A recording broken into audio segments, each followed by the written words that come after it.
Hey everybody, off the Mike Sports Network here. Was I very wrong about the New York Knickerbockers? They go into Boston and win in overtime. Um, and first and foremost, I have to give credit to the New York Knicks because I didn't think they had a hope in hell in this series. They were 0 and 10, 0 and 11 against the top three best teams in the NBA, and I thought they kind of got away with some games against the Pistons. But they were tougher. They played better. And they found a way to come back from a 20-point deficit on the road. They with 17 plus minutes to go in this game, 5.5 minutes to go in the third quarter. They're down by 20 points, and they win this game by 3, and they go to overtime. And in a lot of ways, the Knicks missed a bunch of free throws. It's a remarkable comeback. I mean, and the end of the game is really the embodiment of what this looked like. The Knicks just being tougher than the Celtics. Jaylen Brown gets to pass cross court, gets a chance to potentially hoist up a three, and just literally gets the ball wrestled away from him by Mikal Bridges, who played 51 out of 53 minutes in this game. Like an and Mikal Bridges, I've been critical of how many draft picks were given up to him and the money he's making. I've always liked Mikal Bridges, not for the price that was paid to get him to the Knicks, but I got to give credit where credit is due, man. Like he played his butt off in overtime. He made a couple of outstanding plays in overtime, and a big time three in that overtime as well that really helped the Knicks pull this off. And then especially like that big steal at the end of the overtime session. Literally just muscling the ball away from Jaylen Brown. All right. But yeah, credit to the Knicks. This is going to be a series. I was very wrong about that. And you Knicks fans, you can jump on me in the comments and basically tell me how wrong I was. I really don't care. I'm more focused on the Cavs trying to get back in this series because the Cavs got some injury issues they got to figure out, but hopefully they can get back into it against Indiana. With the Celtics, this is par for the course. This team, despite being an NBA champion, just feels like they constantly, let people down and, underachieve. And they play a brand of basketball that has frustrated the living fuck out of me for so many years. And, hey, they were on the doorstep of winning championships for so many years. They couldn't get past the Warriors. They couldn't get past LeBron. They couldn't get past the Heat. Then they finally got past the Mavericks last year and really got kind of, gifted a pretty decent path to the NBA championship because everybody was getting injured left and right. Tyrese Halliburton didn't play in the conference didn't play like half the series in the conference finals. Donovan Mitchell missed 2 games in the semifinals. They had a favorable path to get through. And then you get to this, it's like you think you know what everything about the Celtics, and I understand that they've been dealing with some injury issues, and Porzingis had an illness or something, and I don't know what the full scoop was on that. And Sam Hauser, one of their key rotation guys, he gets hurt during that game, but still, you're up by 20 at home against the Knicks, a team that you've beaten mercilessly. Mercifully, like you've beaten them mercilessly the entire, it's just you've beaten them senseless the entire season. You're up by 20 at home, and yet for some reason you go 15 of 60 from 3-point range. At some point, when you're up 20 points, you would think, hey, we want to grind out the game and maybe push the ball to the basket and have some better possessions and get some better shots, not hoist up a bunch of junk and miss 45 threes. What's crazy is because of how many threes they shot, they still shot a better percentage than the Cavs did in game 1 against the Pacers. Like, I get it. Some of this is just a math equation. But the Celtics, insistence on shooting threes, and not very good threes, by the way. They're a bunch of iso ball, hoist up threes. It's not like the Golden State Warriors. It's not like what the Cavs do with ball movement and, off ball movement and great passing and, just all back cutting and all this other stuff. That's really what makes the game beautiful. And what, I kind of lost sight of, especially when the Warriors kept beating my Cavs when, the Cavs were in their heyday, went to 4 straight NBA finals. But what the Celtics do is just kind of frustrating.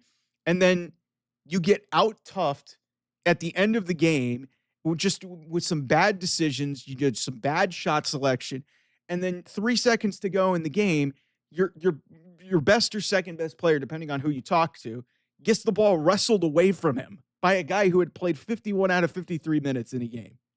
Like, it's just, you know, maybe I shouldn't be surprised. I'm surprised because I thought the Knicks were not going to be much of a match, but maybe I shouldn't be because this has been who the Celtics have been for so many years. And maybe they go on and run off 4 straight because they're just that much more talented than the Knicks. Maybe that's what it is.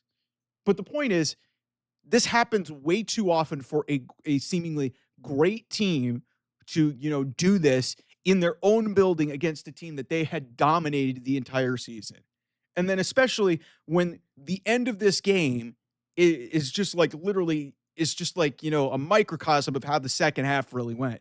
And one of your top players just literally gets the ball wrestled away from him with the game on the line. I understand it was going to be in a tough spot. First of all, it wasn't a very well designed play. He just threw it across the court and was hoping Jaylen Brown could get the ball up. And it just like Mikal Bridges just did a really good job of, forcing him to potentially catch it and then have to move and take a dribble before taking the shot. And then he was able to just wrestle it away from him. But it's to me, in a lot of ways, it's kind of pathetic because it's just like the way we talk about the Celtics in terms of like how great they are, and everybody seemingly they're the title favorites. It's like they in the last several years they've had way too many of these games where you're left looking to yourself and you're going like, what the fuck happened? Like, remember when they fell behind 3-0 against the Heat, and you were like looking around being like, what the fuck happened? And this one is just like it's one of the at the top of the list. Like, make no mistake, I'm giving the Knicks a ton of credit because it takes a lot to come back, and then especially with a lot of your guys where you are playing significant, heavy, hard-fought playoff minutes and doing really well and making big-time plays like they did. Like Jalen Brunson made a ton of big shots. OG Anunoby made a ton of big shots. Like I already talked about Mikal Bridges and how his contributions in this game were huge, but again, I keep coming back to a lot of this is just the Celtics, like their insistence on just, playing dumb basketball. They're maybe one of the most dumb good teams I've ever seen, or great teams that I've ever seen. Because how many times can you have a loss like this where you're just looking around and your fans are being like, how the hell do we lose that? Because I understand it's the modern NBA, but when you're like, listen, I'm mad about the Cavs, and I didn't even get a chance to come on here and talk about it. I'm mad about it. They didn't shoot very well. They played some dumb basketball. They did play some dumb basketball against Indiana. Also, they had some injuries. There were some bad fouls. And, the Pacers just shot the daylights out of the ball. And, of course, you're going to lose a game like that. Knicks didn't shoot that well. Like, this was a 106-103 game in overtime. The Cavs is a 121-112 game in regulation. The Celtics lost this game because they played stupid. That's what happened. Like what? 15 to 60. Like it's 15 to 60 from 3-point range. 63 pointers is an insane number. I think they only shot like 95 shots. Like that is an insane amount of 3-point shots, especially when you are up by 20 in your own building. I get that it is a huge part of their offense and it's a big analytics thing, and I was frustrated with this with the Cavs. When it's not working, don't do it. And especially when you have a lead like they did, it doesn't make any sense. So a huge credit to the Knicks for taking advantage of a game that they had to win. They pounced and they stole one at TD Garden. But a lot of this is just the Celtics gave them the game. They shot their way out of the game and put the Knicks back in the game. And again, one of the dumbest great teams that I can remember, because too often in the last several years, you see games like this constantly. And sometimes they've been able to bail themselves out of it because they're just so much more talented and more skilled than the rest of the league. But then you get moments like this where you're like, okay, because I sat here like after the Knicks beat the Pistons. I was like, man, they might sweep the Celtics might sweep them or win in 5. But then looking at what happened here, I'm not surprised.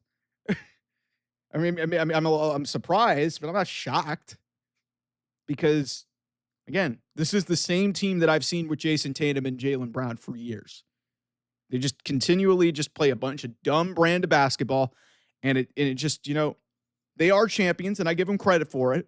But when you're supposed to be the superior team, you don't blow games like this, and you don't play just really badly executed basketball and shoot 15 to 60 from three. Like, I still can't believe that stat is a real stat. 45 missed threes is by far the most missed 3-point shots in a game ever. Like, seriously.